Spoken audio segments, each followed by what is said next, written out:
just finished Daydreamer by Susie Tate. I gave this one 4 stars. This is a really fun, slow burn, tension-filled romance between a daydreamer and a billionaire who also happens to be her brother's best friend. The story follows Lucy, who is a daydreamer and decides to go work for Felix, who is her longtime crush and brother's best friend. Felix is a grumpy billionaire who doesn't really have any time for love. What I really liked about this story was Lucy's character. I loved reading about someone who is a daydreamer. As myself, I tend to like daydream and zone out at times. So I really enjoyed reading that as a main character in a story. I also loved how Lucy really took her daydreaming that everyone else seemed to think was a problem and actually turned it into a really cool career where she writes fantasy novels. The best part about Lucy's character is sort of for the first half of the story, she's really like chasing after Felix, but then she eventually learns to like stand up for herself and learns that she deserves to be treated with the respect and she deserves love as much as she gives it.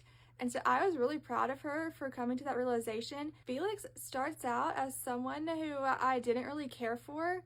He is very grumpy and honestly he is kind of rude and intense. And he ends up saying some really harsh things to Lucy that causes them to break up. However, after the breakup, Felix does go through a really good character development and he really takes the time to see where things went wrong and he tries to make improvements so that he can be the best version of himself for Lucy. He also respects her wishes and keeps his distance until she is ready to be back in a relationship. I thought the romance was done really well because of that. Instead of Lucy immediately taking Felix back, she did stand up for herself and took the time to realize what she wanted out of a relationship, while Felix took the time to correct the mistakes he had made during their relationship. I really like how both characters did what they needed to do to have a healthy relationship. Overall, the pacing of the story was great. It's not very long. It's a very fun and easy read. If you're looking for like a quick palate cleanser romance, then you should check out Daydreamer.